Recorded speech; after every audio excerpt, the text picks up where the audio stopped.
सभी को नमस्कार। आप सभी का स्वागत है आपके अपने चैनल अनुपमा कपूर में। बच्चों, पिछले दिनों हमने कक्षा 11वीं की पाठ्य पुस्तक अंतरा भाग 1 के गद्य और पद्य खंड के सारे महत्वपूर्ण प्रश्न किए थे। तो मेरे पास कुछ ऐसे मैसेज आए, बच्चों ने कमेंट्स करके कहा कि दूसरी पाठ्य पुस्तक भी करा दीजिए। तो दूसरी पुस्तक जो है, जिसे हम पूरक पाठ्य पुस्तक कहते हैं, अंतराल भाग 1, उसमें तो केवल 2 ही पाठ हैं। एक पाठ अंडे के छिलके, वो तो पाठ्यक्रम से हट चुका, और उसके बाद एक तो है आवारा मसीहा वाला और एक है हुसैन की कहानी अपनी ज़बानी, जिसमें बड़ौदा का बोर्डिंग स्कूल और रानी बाजार, इन दोनों का चित्रण है। तो केवल 2 ही पाठ हैं और थोड़े से प्रश्न बनते हैं और उन्हीं में से हर बार पूछ भी लिए जाते हैं। लेकिन यदि आप पुनरावृत्ति चाहते हैं तो चलिए आज हम उसी पर ही बात कर लेते हैं और इस पाठ्य पुस्तक के हम महत्वपूर्ण प्रश्नों पर आज चर्चा करेंगे। और मुझे आशा है कि इसे समझने के बाद आप आसानी से सारा का सारा पाठ्यक्रम पूरा कर पाएंगे। तो बच्चों, अगर आपको ये वीडियो पसंद आए, इसे लाइक कीजिएगा, शेयर कीजिएगा, और यदि आप चैनल पर नए हो तो सब्सक्राइब भी कर लीजिएगा। तो चलिए शुरू करते हैं। पहला प्रश्न है, आप इस बात को कैसे कह सकते हैं कि लेखक का अपने दादा से विशेष लगाव रहा? तो दादा की मृत्यु के बाद मकबूल अपने ही कमरे में बंद रहता था। दादा के बिस्तर पर ही उनकी भूरी अचकन को ओढ़कर सो जाता था, जैसे कि दादा उसके बगल में सो रहे हों, और वह किसी से बातचीत नहीं करता था, गुमसुम रहता था। इन बातों से पता चलता है कि वह अपने दादा से विशेष लगाव रखता था।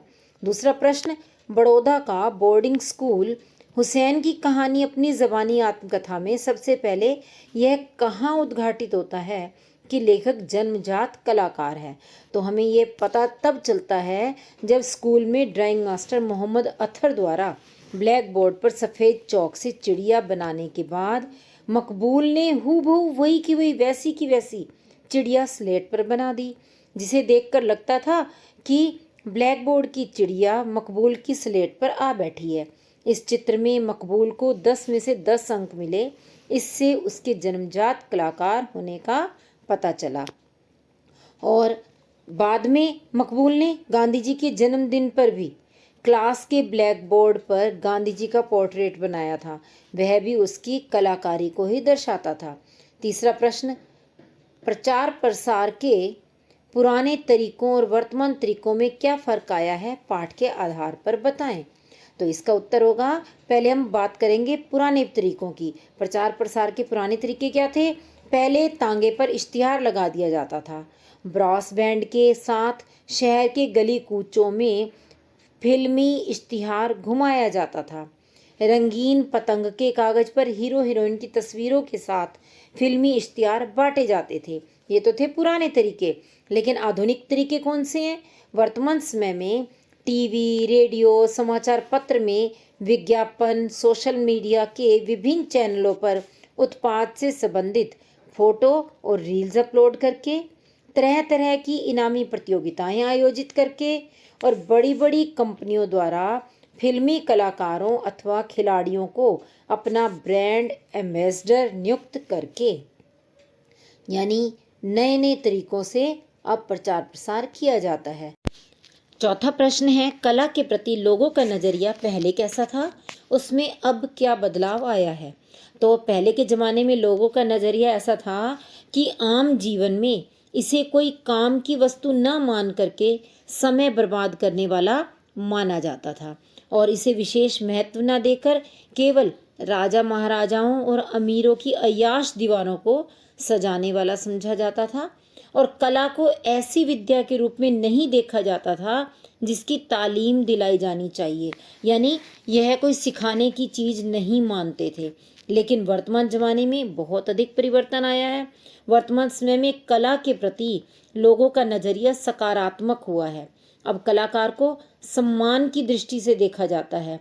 अच्छे कलाकार की कलाकृतियाँ काफ़ी महंगे दामों में बिकती हैं और व्यवसाय से भी जोड़कर देखा जाता है, और लोग कला की कक्षाएं भी लेते हैं। पांचवा प्रश्न, पाठ में मकबूल के पिता के व्यक्तित्व की कौन कौन सी विशेषताएं उभर कर सामने आई हैं, अथवा मकबूल के पिता का चरित्र चित्रण कीजिए। तो हमें कम से कम 3 विशेषताएं बतानी होंगी, क्योंकि 3 अंक का प्रश्न आता है। तो पहली विशेषता, संतान के भविष्य के प्रति चिंतित पिता। मकबूल के दादा की मृत्यु के बाद बेटे का मन जब नहीं लग रहा था, तो दूसरी जगह उसका मन लगाने के लिए उसका दाखिला बड़ौदा के बोर्डिंग स्कूल में करवाया। और दूसरी विशेषता हम बता सकते हैं, धार्मिक व्यक्तित्व। पवित्रता पर बल देने वाले मकबूल के पिता पढ़ाई के साथ साथ मजहबी तालीम, रोज़ा नमाज के भी पक्षधर थे, ताकि बेटे का आचरण अच्छा हो सके। और तीसरी विशेषता है दूरदर्शी, पारंपरिक बंधनों को तोड़कर पुत्र को कला के क्षेत्र में आगे बढ़ाने के लिए प्रेरित किया और मुंबई से तेल ट्यूब व कैनवस तक मंगवा कर दिए और बेटे से कहा, बेटा जाओ और जिंदगी को रंगों से भर दो। और छठा प्रश्न, दुकान पर बैठे बैठे भी मकबूल के भीतर का कलाकार उनके किन क्रियाकलापों में अभिव्यक्त होता है? तो उत्तर है कि दुकान पर बैठे हुए मकबूल का पूरा ध्यान ड्राइंग और पेंटिंग में ही लगा रहता था। गल्ले का ज़बानी हिसाब किताब करने के बाद वह अपनी किताब में 20 स्केच बना देता था। गल्ले का मतलब क्या हुआ कि जो वहाँ पर पैसा आता था, जो बिक्री होती थी, उस पैसे का हिसाब किताब वो ज़बानी रख लेता था बिना लिखे ही। और मकबूल दुकान के सामने से घूंघट डाले गुजरने वाली मेहतरानी, गेहूं की बोरी उठाए मजदूर की पेच वाली पगड़ी का स्केच, और पठान की दाढ़ी का, माथे पर सिजदे के निशान का, बकरी के बच्चे का स्केच बनाता रहता था। और कोल्हापुर के शांताराम की फिल्म सिंहगढ़ के पोस्टर को देख ऑयल पेंटिंग करने का सामान खरीदने के लिए उसने अपनी किताबें तक भी बेच दी थी। तो इससे यही पता चला कि उसके भीतर एक कलाकार था जो सदैव मचलता रहता था कला का प्रदर्शन करने के लिए। 7वां प्रश्न, मकबूल और बेंद्रे के आपसी परिचय पर प्रकाश डालिए। तो बेंद्रे साहब कौन थे? वे एक प्रसिद्ध चित्रकार थे। जब मकबूल इंदौर सराफा बाजार के करीब तांबे पीतल की दुकानों की गली में लैंडस्केप बना रहा था, वहाँ बेंद्रे साहब भी ऑन स्पॉट पेंटिंग करते हुए मिले। बेंद्रे साहब उच्च कोटि के चित्रकार थे। वे टिंटेड पेपर पर गुआश वाटर कलर से चित्र बनाते थे। मकबूल को बेंद्रे साहब की तकनीक बहुत पसंद आई और इस इत्तेफाकी मुलाकात के बाद मकबूल अक्सर बेंद्रे के साथ लैंडस्केप पेंट करने जाया करता। एक दिन मकबूल बेंद्रे को अपने घर ले आया, अब्बा से मिलाया। बेंद्रे ने मकबूल के काम की बात की और अब्बा इस बातचीत से बहुत प्रभावित हुए और उन्होंने तमाम पुरानी परंपराओं को तोड़ते हुए बेटे के लिए मुंबई से विंसर न्यूटन तेल ट्यूब और कैनवस मंगवाने का ऑर्डर भेज दिया। इस प्रकार बेंद्रे की मुलाकात का ही प्रभाव पड़ा कि पिता ने बेटे से कहा, बेटा जाओ और जिंदगी को रंगों से भर दो। 8वां प्रश्न, आवारा मसीहा पाठ के आधार पर बताइए कि उस समय के और वर्तमान समय के पढ़ने लिखने के तौर तरीकों में क्या अंतर और समानताएं हैं। आप पढ़ने लिखने के कौन से तौर तरीकों के पक्ष में हैं और क्यों? तो पहले हम अंतर की बात करेंगे, बाद में करेंगे समानताओं की बात। अंतर क्या है कि पहले की आदर्शवादी पुस्तकों के स्थान पर वर्तमान समय में बहुउपयोगी, ज्ञानवर्धक और मनोरंजक पुस्तकें पढ़ाई जाती हैं।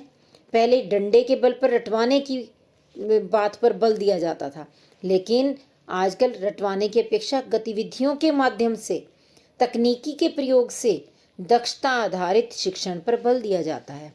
कठोर अनुशासन के स्थान पर सहज अनुशासन पर बल होता है और व्यक्तित्व के किसी एक पहलू के विकास की अपेक्षा सर्वांगीण विकास पर ध्यान दिया जाता है। ये तो हुए अंतर। अब समानताओं की बात करें कि जो चीज़ें पहले भी थी वो आज भी हैं। जैसे अनुशासन पर पहले भी बल था, आज भी है। बच्चे पहले भी शरारतें करते थे, आज भी हैं। कुछ विषयों को अन्य विषयों की तुलना में पहले भी अधिक महत्व मिलता था, आज भी मिलता है। जैसे गणित, विज्ञान, इन्हें अधिक महत्व दिया जाता है। हिंदी, अंग्रेजी या संस्कृत, इन पर थोड़ा कम ध्यान दिया जाता है। और आगे प्रश्न पूछा गया था कि आप पढ़ने लिखने के कौन से तौर तरीकों के पक्ष में हैं और क्यों।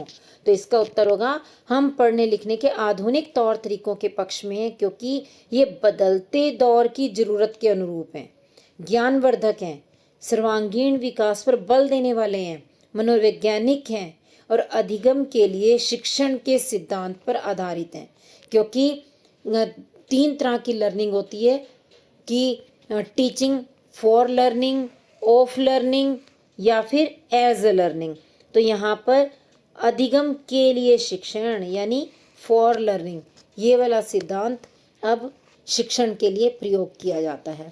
9वां प्रश्न, शरत के नाना के घर में किन किन बातों का निषेध था? शरत को निषिद्ध कार्यों को करना क्यों प्रिय था? निषेध का मतलब मनाही। किन किन बातों की मनाही थी? एक तो अनुशासन भंग करने की मनाही थी कि कोई भी अनुशासन नहीं तोड़ सकता, और दूसरा शौक पालने की मनाही थी, जैसे पशु पक्षी पालना, उपवन लगाना, तितली पकड़ना आदि इनकी मनाही थी।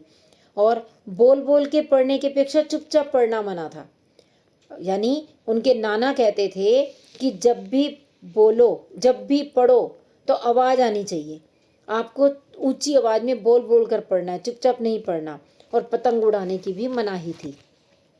लेकिन शरत को ये सारे निषिद्ध कार्य करना प्रिय था।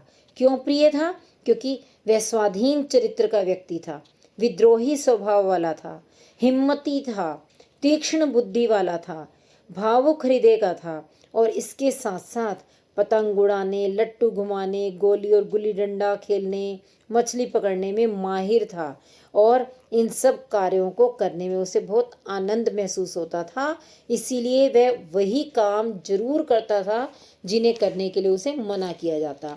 10वां प्रश्न, आपको शरत और उसके पिता मोतीलाल के स्वभाव में क्या समानताएं नजर आती हैं? उदाहरण सहित स्पष्ट कीजिए। तो उत्तर होगा, दोनों ही पुस्तक प्रेमी थे, दोनों ही आत्मसम्मानी थे, दोनों को ही कहानी, उपन्यास, नाटक आदि लिखने का शौक था, दोनों में ही उच्च कोटि का सौंदर्य बोध था, दोनों का ही लेख कागज पर मोती उकेरने के जैसा था, दोनों का जीवन दरिद्रता में व्यतीत हुआ, और दोनों ही यायावर प्रवृत्ति वाले थे। यायावर का अर्थ क्या है? घुमक्कड़ प्रवृत्ति, घूमने में जिन्हें आनंद आता हो। 11वां प्रश्न, जो रुदन के विभिन्न रूपों को पहचानता है वह साधारण बालक नहीं है, बड़ा होकर वह निश्चय ही मनस्तत्व के व्यापार में प्रसिद्ध होगा। अघोर बाबू के मित्र की इस टिप्पणी पर अपनी टिप्पणी कीजिए। तो सबसे बड़ी बात है कि साहित्य का आधार ही होता है संवेदना। जब संवेदना का आधार ज्ञान को मिलता है तभी साहित्य का सृजन होता है। तो शरत चंद्र में संवेदना की दृष्टि बाल्यकाल से ही विकसित थी। वह बहुत ही संवेदनशील व्यक्ति था और उनमें अपने परिवेश और वातावरण के सूक्ष्म पर्यवेक्षण की भी क्षमता थी। पर्यवेक्षण का मतलब ध्यानपूर्वक देखना, ऑब्जर्व करना। वह अपने आसपास के वातावरण को बहुत ही बारीकी से देखते थे, उन पर नजर रखते थे। एक बार उन्होंने किसी स्त्री के रोने की आवाज को सुनकर अवकाश प्राप्त अध्यापक अघोरनाथ से कहा था कि वह स्त्री वास्तव में रो रही है, क्योंकि दुख में रोना और दूसरों को दिखाने के लिए घड़ियाली आंसू बहाना, इन दोनों में अंतर होता है। तो उसकी इतनी गहरी बात को सुनकर अघोरनाथ जी बहुत प्रभावित हुए और बाद में उन्होंने इसी बात का जिक्र कर दिया अपने एक मित्र से।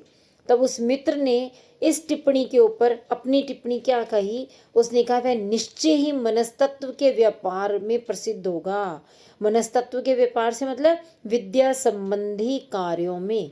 और वाकई ऐसा ही हुआ। इसका कारण यही था कि जिस बच्चे में इतनी सूक्ष्म संवेदना दृष्टि हो वह अवश्य ही प्रसिद्ध साहित्यकार बनेगा। और हम देख ही रहे हैं कि शरत चंद्र जी कितने प्रसिद्ध साहित्यकार बने। आगे अंतिम प्रश्न है, उस समय वह सोच भी नहीं सकता था कि मनुष्य को दुख पहुंचाने के अलावा भी साहित्य का कोई उद्देश्य हो सकता है। लेखक ने ऐसा क्यों कहा? आपके विचार से साहित्य के कौन कौन से उद्देश्य हो सकते हैं? तो जब लेखक ने पढ़ना शुरू किया उस समय उनको साहित्य से जब पहला पहला परिचय मिला तो क्या क्या किताबें पढ़ने को मिली? सीता वनवास, चारुपाठ और सद्भाव सद्गुरु, प्रकांड व्याकरण, यानी ऐसी ऐसी बड़ी बड़ी किताबें मिली जो कि उनके लिए काफ़ी कठिन थी और उन पुस्तकों को पढ़ करके उन्हें लगा इनमें तो केवल दुख ही दुख है। और इसीलिए उनके दिमाग में ये बात बैठ गई कि साहित्य का संबंध मनुष्य को केवल दुख पहुंचाना ही होता है। और इसके साथ साथ जब वे साहित्य पढ़ते थे, पाठ को याद करते थे और अच्छी तरह से याद नहीं कर पाते थे, तो वे अपने पंडित जी के सामने, शिक्षक के सामने सुना भी नहीं पाते थे। तो प्रतिदिन पंडित जी के सामने खड़े होकर परीक्षा देने और पाठ याद ना होने पर पिटने से आंखों में आंसू आ जाते थे, क्योंकि जब उन्हें पाठ याद नहीं होगा तो पिटाई तो होगी होगी, और पिटाई होगी तो आंखों में आंसू आएंगे, और ऐसे में ये लगेगा कि साहित्य के कारण ही दुख मिल रहा है। और फिर अगला कारण है पढ़ाने के तरीके भी कठोर, अनुशासन युक्त व डंडे के जोर पर होना। उस समय साहित्य को पढ़ाने का तरीका भी यही था कि कठोर अनुशासन में रहकर पढ़ना है, और नहीं आया तो डंडे खाने ही पड़ेंगे। तो इसी वजह से उन्होंने ऐसा सोचा कि साहित्य मनुष्य को दुख पहुंचाने के अलावा और कोई उद्देश्य नहीं रखता। परंतु हमारे विचार में साहित्य के अनेक उद्देश्य हो सकते हैं। कौन कौन से? जैसे मानवीय गरिमा को स्थापित करना, पहचान दिलाना, जीवन दृष्टि विकसित करना, मानव समाज में संवेदनशीलता की जड़ें गहरी करना, शारीरिक व मानसिक रूप से सशक्त बनाना। मुझे आशा है कि अब आपको इस पूरक पाठ्य पुस्तक में से कोई समस्या नहीं रही होगी। लेकिन यदि फिर भी कहीं किसी भी प्रश्न में आपको कुछ कठिनाई अनुभव हो रही है तो आप मुझसे प्रश्न कर सकते हैं, कमेंट बॉक्स में लिखकर भेज सकते हैं, और साथ ही साथ आप यह भी बता सकते हैं कि अगला वीडियो आप किस विषय पर चाहते हैं। तो इस वीडियो के साथ अंत तक जुड़े रहने के लिए धन्यवाद। फिर मिलेंगे अगले वीडियो में।